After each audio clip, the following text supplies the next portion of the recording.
Hello, and welcome back for more Nioh.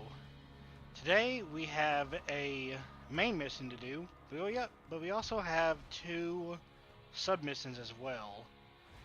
I suppose I can go ahead and do this sub-mission right here, and we can quickly go ahead and do this. I can show you the bits and pieces of this because it's actually a little interesting, a tad bit, not too much, but you know it has some merit to it.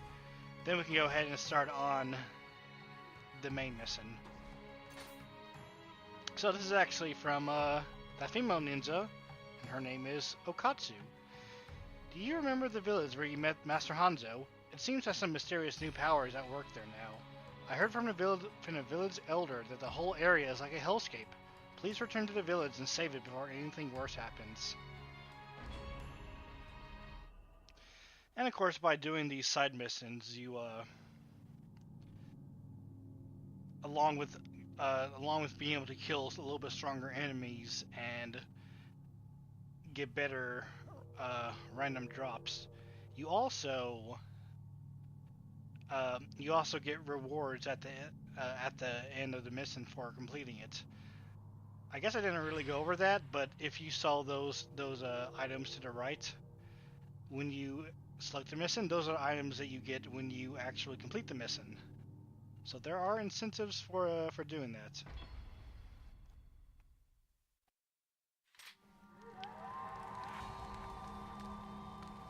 Oh my god, yeah, I look ridiculous. I honestly look ridiculous. I have like a bandit thing on that's like covered in fur, and then I have these stupid heavy legs on. I'm like wearing shorts. I don't know, I guess it's warm. I forgot what time of year they said this was in, but I don't know, I'm wearing shorts now. And also, if I remember correctly, I mistook this for an actual katana, so I guess I'll be using this now. Which is fine. I mean, I actually really like this thing. It stuns enemies pretty well. But, we start off here. Oh, right. I forgot. We have this guy.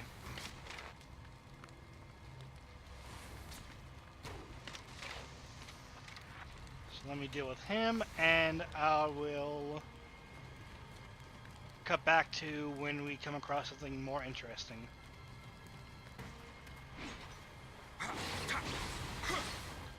Man, this sword is really good. Along with having a long reach and also really good at stunning normal enemies, it also takes takes enemy staminas down really well. It just like instantly took that demon's stamina like completely down. But as you can see, the path to the beginning area is completely locked, so that means that our mission is just in this area. It's even more confined than last time. And I believe we should be seeing our first. Yep, there it is. That's one of our first targets. That is a very hard enemy. I would actually kind of consider that a mid to late game enemy, and it's throwing it's not throwing just one of them at you. It's actually throwing multiple at them. What am I trying to say? Hold on. It's actually throwing multiples of them at you in the first area. So I'm surprised that they would do that. Of course, once you know how to fight them, they're really not too bad. I missed that. Hi. So they breathe fire at you. And one of their main attacks is like rolling.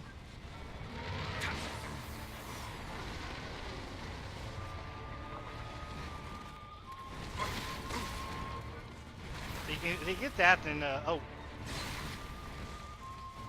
I'm not doing too good here. But if you know their weakness.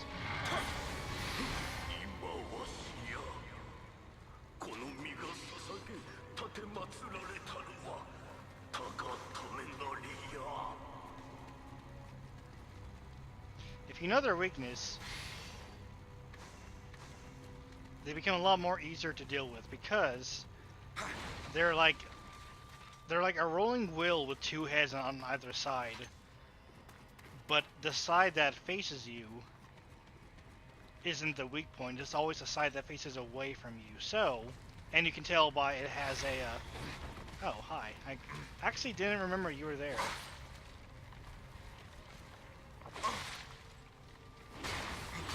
That was embarrassing a little bit. I shouldn't have got to hit like that. So if you can tell the head that has the weak side.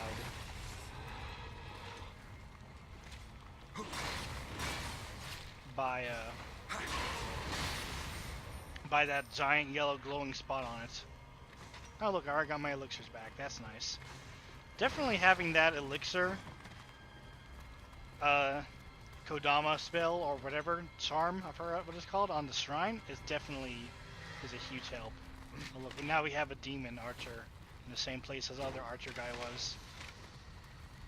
So our mission is to actually take those guys out, and if you know about the weakness on the backside, it's easy to try to get behind them, attack it, and then they'll instantly fall over.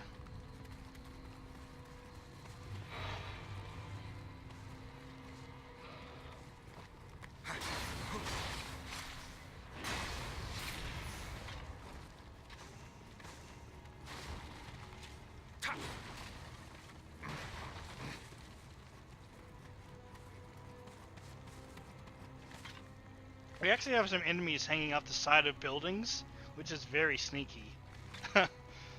Even for this game, I feel like.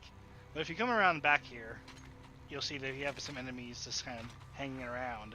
So, let's see if we can hang out with them. Oh, they didn't seem like that too much. Yeah, it always pays to explore.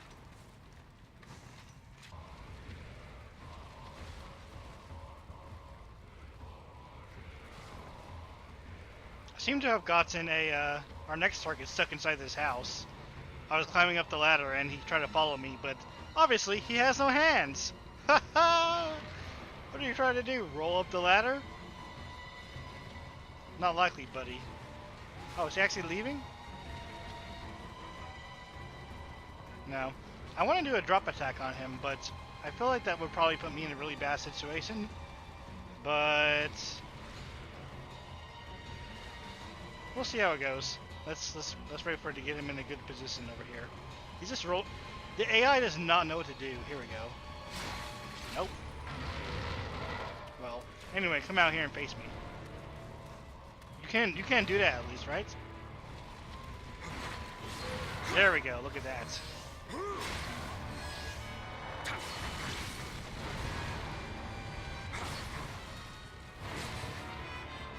gonna blow fire. More fire. He has a really good charge attack.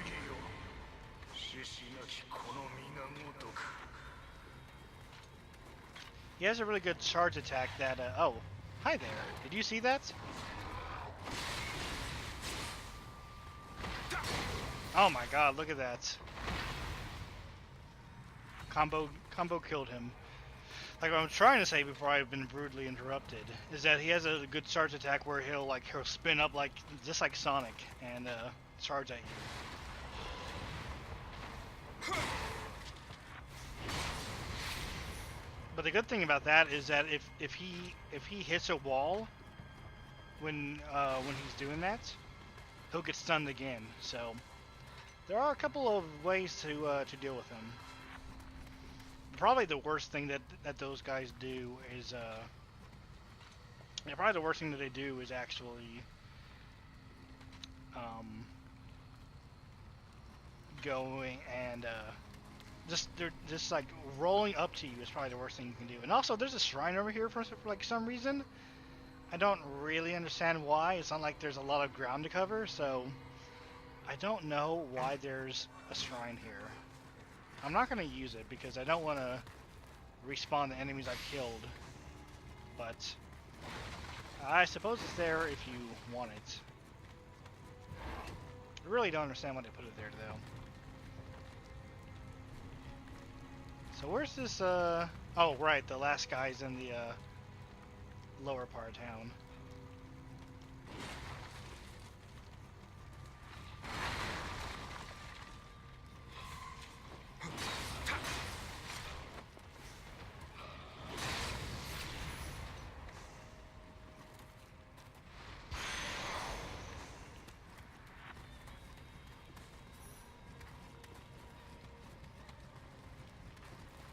And don't miss this guy hanging out around here. He's also hanging out, just having a good time. Will he let us join? Nope.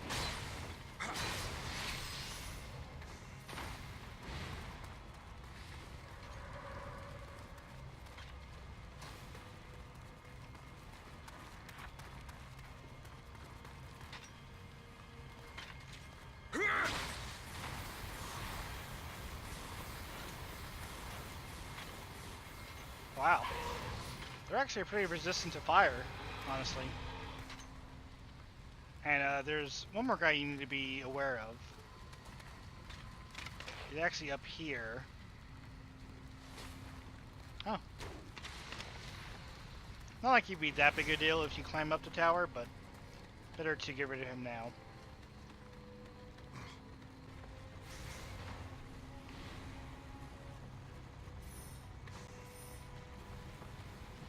And here is where the last guy is. We take care of this guy right now. Oh, look, he's not completely dead yet.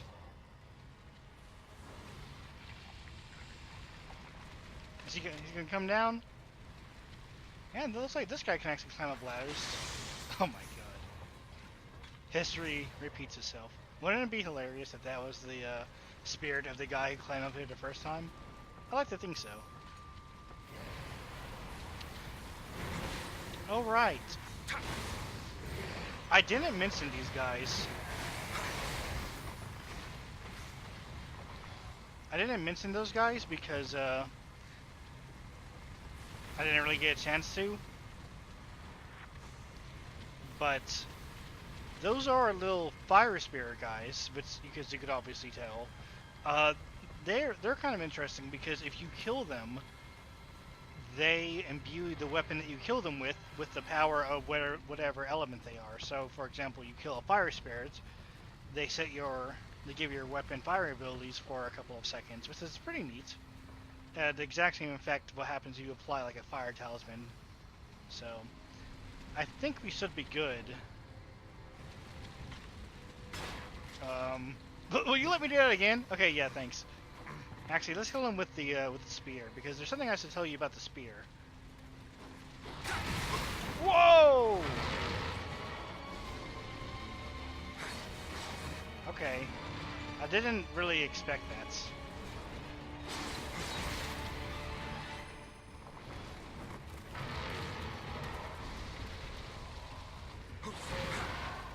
The spear has earth damage, I think. I think that's what it has on it. I'll have to double check once I'm done.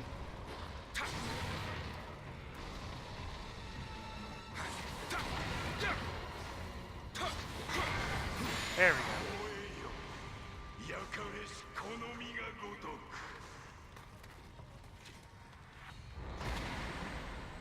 That is mission complete. Let's check this spear real fast.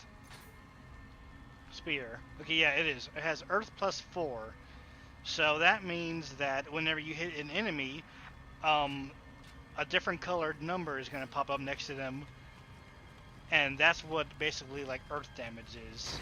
It's basically just extra damage that stacks upon your normal damage, which is really awesome. So, whenever you get a weapon that has like elemental damage, you always want to hold on to that as long as possible, because it's always going to be strong. For example, so basically this spear does 190 damage right now. If I got another spear that did 190 damage as well, it's going to be weaker than this, because this also has earth damage that stacks up on it. And I think what the rules are, if you hit an enemy enough times with an elemental attack, then they'll get some sort of status element or something. Like for example, if you have a electric weapon, then the enemy, if you hit them enough times, then they will be stunned or something. I don't know. I'm not exactly 100% certain how it works. I don't really remember how it works, but I believe it's something kind of like that. Anyway, Let's go ahead and end the mission.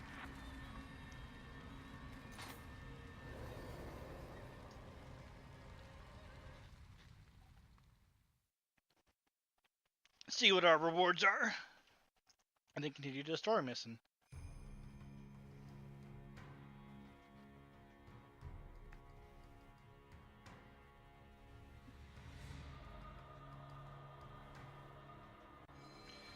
A yokai wreathed in flames? Who could have imagined such a thing? Thank you for helping. The village elder was more grateful than he could express in words. Although, as he left, he was muttering something about needing more sacrifices. Oh boy. So we got a Hyoto mask, Kyakudama, which, I mean, I get those all the time. Spirit Iron Fragment, which I guess is used for, like, making weapons and stuff.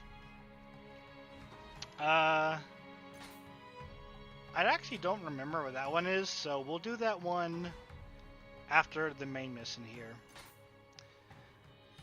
Called the Spirit Stone Slumbers. Oh boy, this one.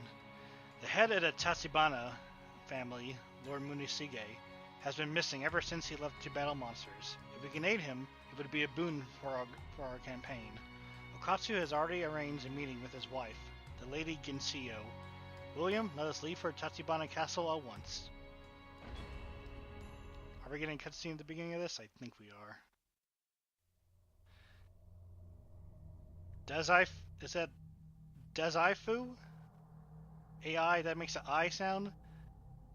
Dazaifu Tenmangu Shrine was originally erected to place Sate in a raised spirit hell-bent on revenge. But that was long ago, and now its halls have been invaded by lawless rogues and ferocious yokai. Rumors abound of a particularly unsettling cry emanating from the vicinity at night. Lots of words I had to sound out there. I'm trying, I really am. Yo, いらした、半蔵殿。早速じゃが、鬼が出て、うちの殿は太宰府より戻ってこぬのです。腕が足りぬか、八千子殿のところに寄っておるかもわかりませぬが。一体どちらかの。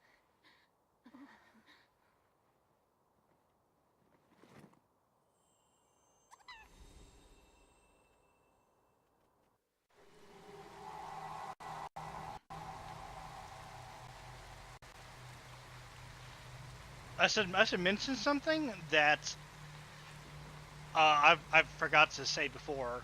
In case cutscenes look a little bit weird, as in a little bit laggy or so, that's because for whatever reason, cutscenes are always at 30 FPS. And I'm not 100% sure why they did. I mean, obviously, I can take a guess, is that they made the cutscenes. Well, actually, yeah, let me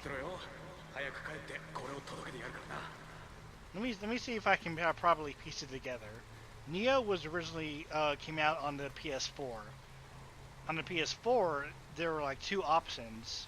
You could either play the game to make it look really nice but run a little bit slower, which I guess means higher graphical settings and the 30 FPS, or you can make it look a little bit, or turn the graphics down a little bit and make it run at 60 FPS, which of course I definitely wanted to run at 60 FPS. But they had to consider that that for cutscene, I guess they just went ahead just to be safe. They made all cutscenes at 30 FPS. That's basically my take on it. So, let me go ahead and get rid of go through all my crap here.